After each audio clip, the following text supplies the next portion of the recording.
to the Mathematics unit of Module 3. I'm Faithlyn. We're about to begin this lecture on functions, relations, and graphs. As we journey through life, we meet countless number of persons with whom we relate in one form or another. We tend to just give ear to intimate relationships, but there are a whole lot of other relationships that are bound to impact our lives. That between a mother and a child, a brother and a sister, your classmates, your employer, your teacher, and the list goes on. Everyone craves for that one person to whom they can relate exclusively. Now, this best introduces the lesson's main topic, functions. A function is a special type of relation that demands a similar level of exclusivity. This lesson begins with functions.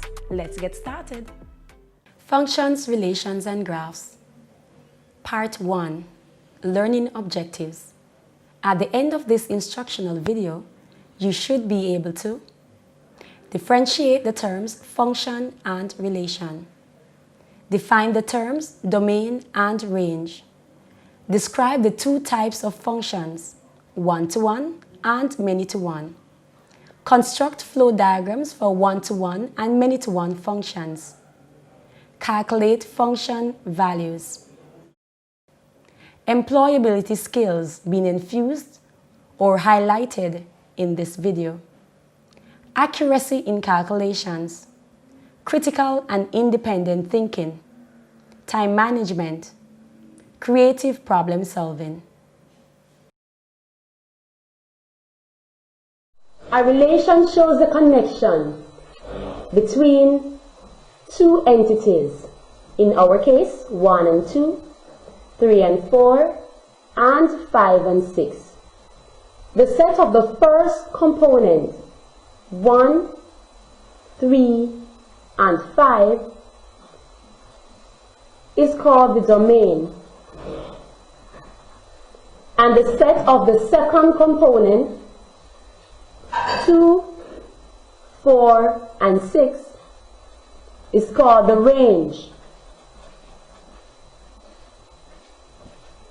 Now, arrow graphs or mapping diagrams are a good way to show the simple relationship. So 1, 3, and 5, 2, 4, and 6.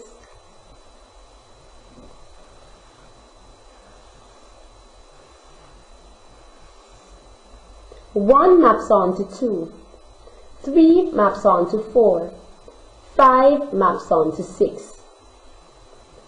Now, what is the relationship between the two sets? Let's see. 1 going to 2, 3 to 4, and 5 to 6. You will discover that 1 is less than 2. 3 is 1 less than 4, and 5 is 1 less than 6. So the relationship is 1 less than. There are 4 types of relations. One-to-one relation. And you see that we have a mapping diagram here. 1 maps on to 5, 2 maps on to 6, 3 maps on to 7. So 1 element in the domain maps on to exactly 1 element in the range. One-to-many relation. We have 1 in the domain mapping on to 2 and 3, and 3 in the domain mapping on to just 4, but 5 maps on to 5 and 6. So we have 1 element in the domain, and this 1 element is mapped to more than 1 element. So we call it a one-to-many relation. Then we have a many-to-one relation, where we have more than 1 element in the domain mapping on to the same element in the range. So we have 1 and 2 from the domain mapping on to D. Likewise, 4 and 5 from the domain mapping on to F. And our fourth relation, many to many. In this, we have many elements in the domain mapping on to more than one element in the range. So 3 maps on to A and C, but at the same time, 1 maps on to A and B. A function is a many-to-one or a one-to-one mapping. In our example, a many-to-one mapping would have 1 mapping onto D, 2 also maps onto D. However, note that 1 only maps onto D and 2 only maps onto D.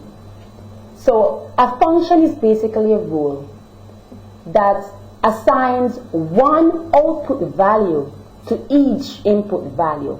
So our input value would have been 1 and 2 here. 1 maps onto D and 2 maps onto D. Likewise, 1 maps onto 5, 2 maps onto 6, and 3 maps onto 7. Now, let's look at a function machine. And in this function machine, the domain is our input value, and the range is our output value. For example, we input 5 into our function machine, and we turn the wheel and we turn the wheel.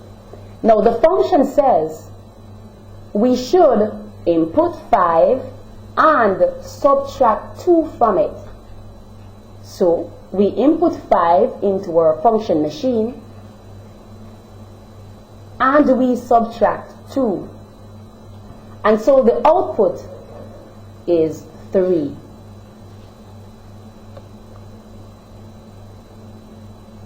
Operations on functions. Now a function may be added, subtracted, divided, or multiplied. Let's look at some examples to help pull together some basic ideas about functions. Given the function f of x equal x squared, we want to A. Specify the domain, B. Evaluate the function when x is equal to -2, when x is equal to 0, and when x is equal to 4. And lastly, we want to determine the range. Now, our function f of x is equal to x squared. Any real number can be squared. Therefore, the domain is x such that x is a real number. In other words, x could take any value on the number line. So our real number line, we could have values -3, -2, -1, 0, 1, 2, and so on, going all the way to infinity to the right and negative infinity to the left. So x can take any real number. Now let's evaluate the function when x is equal to -2. F of -2. Since our function is f of x is equal to x squared, everywhere we have x, we will substitute -2. So f of -2 will be -2 squared. F of -2 would be equal to -2 times -2. Similarly, if we are evaluating the function when x is equal to 0, everywhere in our function where we have x, we would substitute 0.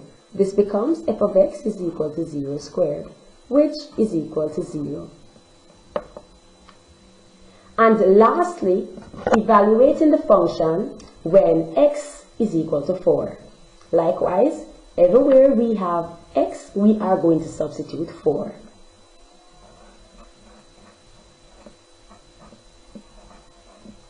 And 4 squared is equal to 4 times 4, which is equal to 16. Lastly, we want to determine the range.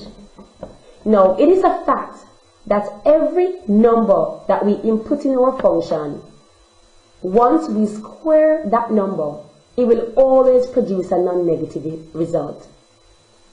For our example, we got 0, we got 4, and we got 16. So we can now determine that the range for this function would be all positive real numbers, including 0, of course. Lastly, we are asked to determine the range. The range constitutes all the output values. In our example, we got 0, 4, and 16. These are all positive numbers. We also realize that when we square a real number, we will always get a non-negative result. So, the range would be equal to, I rewrite f of x as this is the output value. It would have been all real numbers greater than or equal to 0. And that is our range. All real numbers greater than or equal. Let's look at another example. F of x is equal to 1 over x minus 1.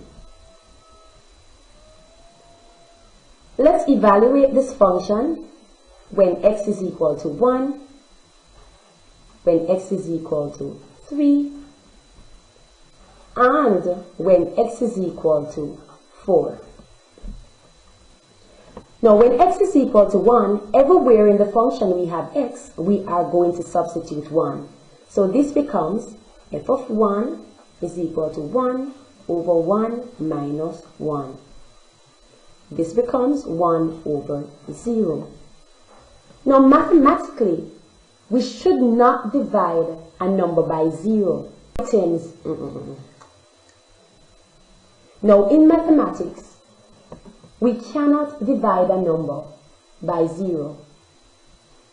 It's impossible to share 5 items into 0 parts. So this is a mathematical violation.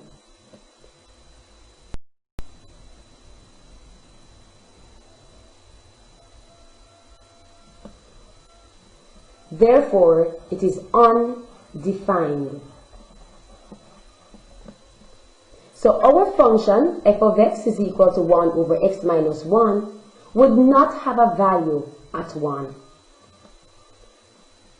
Let's evaluate the function at 3. F of 3 becomes 1 over 3 minus 1. This becomes 1 over 2, which is a half. Evaluating our next function, evaluating the function when x is equal to 4, f of 4 is equal to 1 over 4 minus 1. This becomes 1 over 3. Now, if we wanted to determine the domain for this particular function,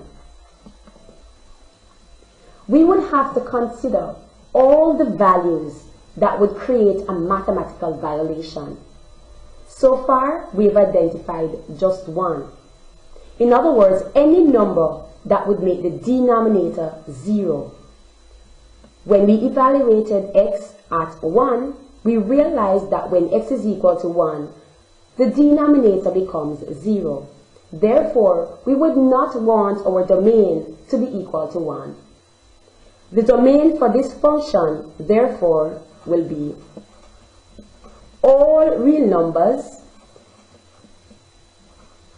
except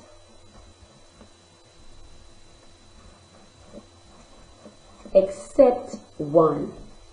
So our domain will be all real numbers except 1. In other words, x such that x is not equal to 1. And that is our domain.